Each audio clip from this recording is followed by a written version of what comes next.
E aí, tudo bom? Então vamos lá, responder mais uma dúvida, né? O vídeo de hoje vai ser bem rapidinho aqui, a gente só vai tirar uma dúvida aqui de uma cliente, né, que teve dúvida há um tempo atrás. Foi o seguinte, ela disse: eu e meu ex-marido fizemos a construção de duas casas geminadas em um terreno. Fizemos a construção de modo irregular. Agora nos divorciamos. Deixa eu ver se consigo aumentar essa fonte aqui. Agora nos divorciamos e eu quero. Aqui, agora nos divorciamos e eu quero vender a minha casa e deixar a dele com ele. Ou seja, se fizer a casa geminada, um de cada lado, uma casa é dela, outra é dele. O que eu devo fazer? Qual o preço de tudo isso? O terreno tem 300 metros quadrados, 12 por 25. E cada casa foi construída, né, em uma metade do terreno, né? Aquilo que a gente falou. Então vamos lá. Primeiro, foi construído de forma irregular. Primeira coisa que a gente tem que entender é o seguinte: perguntas, olha só. Qual foi a data de início das obras, né? E 2, qual foi a data de conclusão das obras, tá? Por quê? Isso vai impactar em 2 pontos, basicamente. O primeiro, na prefeitura, a depender da sua prefeitura.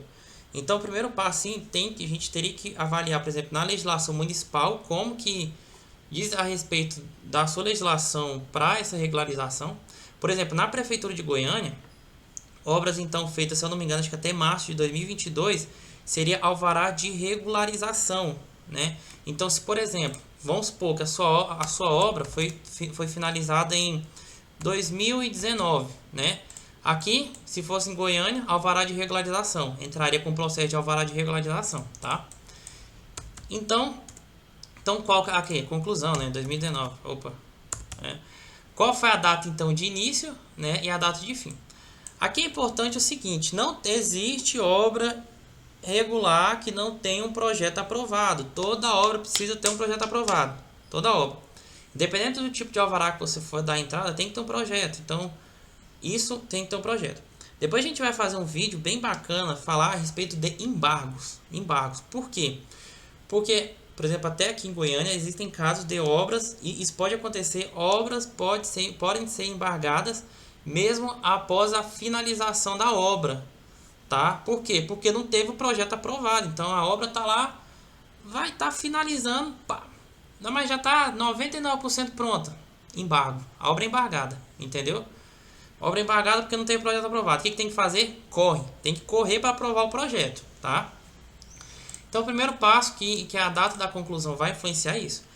Segundo ponto, primeiro ponto, né? O segundo seria lá no CND, na Receita Federal. Porque primeiro, então, faz a regularização na prefeitura, a depender do tipo de alvará. Vamos supor aqui que seja alvará de regularização, tá? Alvará de regularização na prefeitura aqui de Goiânia. Tem uma série de documentos que eles pedem, tá?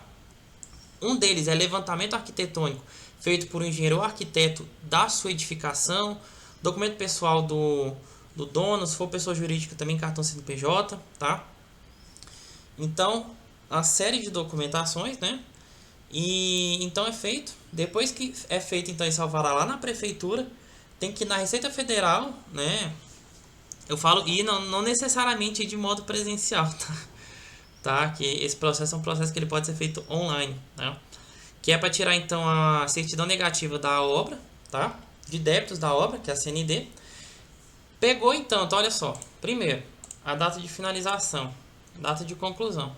Vamos pegar aqui, olha. Tá?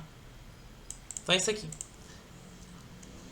Vamos organizar melhor aqui, que a primeira coisa é o seguinte. Primeiro, é regularizar, antes aqui, ó. Dados iniciais.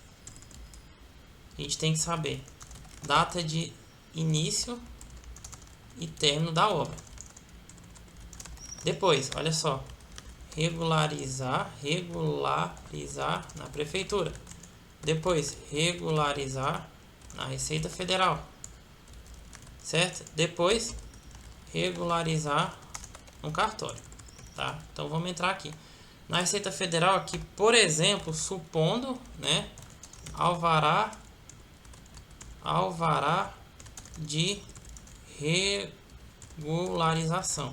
Mas, como eu disse, o ideal então é fazer uma consulta na sua prefeitura para saber em qual situação você se encaixa, tá? A depender de então da data de início e término da obra. Depois você faz a regularização então na Receita Federal, né? E por fim a regularização no cartório. Tem que seguir esses 3 passos, porque esse terreno também é interessante consultar a legislação municipal, mas de modo geral, esse terreno ele tem 300 metros quadrados, né? E de modo geral, quando é feito então a separação do terreno, porque nesse caso, o que você vai ter que fazer? Você vai precisar individualizar cada uma das casas. Como assim? Você tem um terrenão grandão, você construiu 2 casas, beleza, certo? O que vale em termos jurídicos, né, legais, é a certidão de matrícula daquele imóvel. Certidão de matrícula daquele imóvel. Então, para você vender metade de uma casa, você tem que ter a certidão de matrícula daquela casa. Você tem que ter a certidão de matrícula daquela casa. Só que são 2 casas. Então, o que você tem que fazer? Você tem que separar o terreno, separa o terreno e individualizar as certidões de matrícula. Então, tem o terrenão, separo, faço a individualização de cada certidão de matrícula, entendeu? É isso. Então, hoje você tem uma certidão de matrícula, você vai fazer ela virar 2, uma para cada casa. Tendo isso, você vai conseguir vender, tá?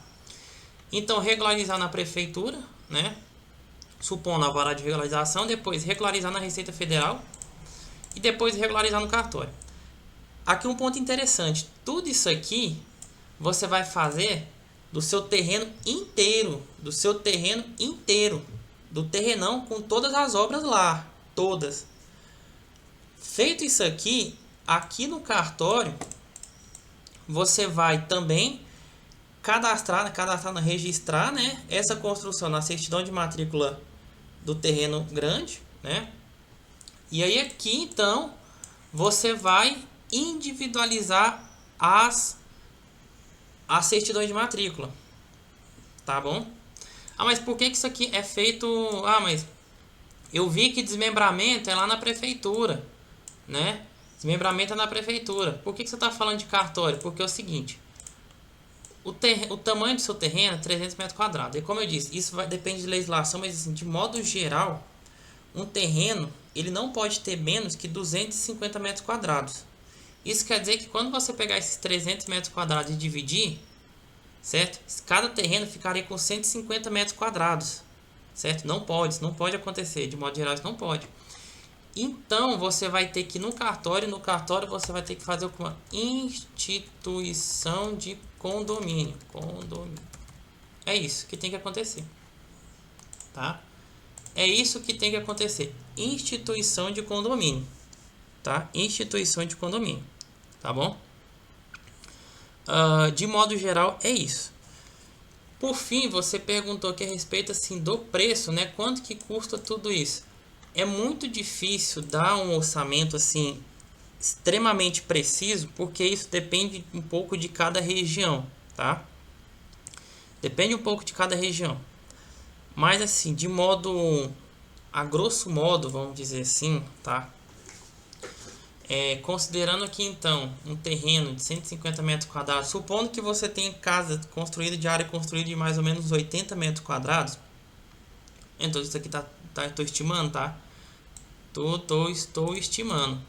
Eu acredito que para fazer todo esse processo aqui, de toda essa casa, tá? De tudo isso aqui, tá?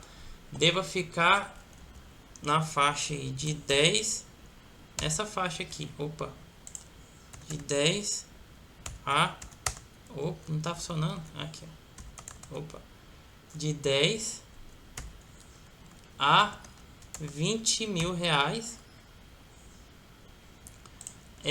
Todos esses gastos aqui que você vai ter com prefeitura, com Receita Federal e com cartório, tá? Eu estimo isso aqui, né? Ainda colocaria não, né? Isso aqui, mas um orçamento de um profissional, né, para te auxiliar nesse processo. Porque aqui, onde que você vai precisar então, de fato, de um profissional aqui? Para regularizar na prefeitura, você vai precisar de engenheiro ou arquiteto para fazer o levantamento arquitetônico da sua edificação. Isso é inevitável, tá? Então precisa aqui, tá? Então, assim, de modo estimado, os preços variam de região para região, mas isso é um levantamento, né? Em torno aí de uns, seria somente, apenas, somente se for o serviço do levantamento. Ele vai ter que ir lá, tem que fazer as medidas, tem que tirar tudo mais, tá? Algo em torno aí de um orçamento baixo, 3 mil reais. De 3 mil, vamos jogar aqui, a 5 mil. A depender também dos serviços ofertados, né? Da sua necessidade, da região.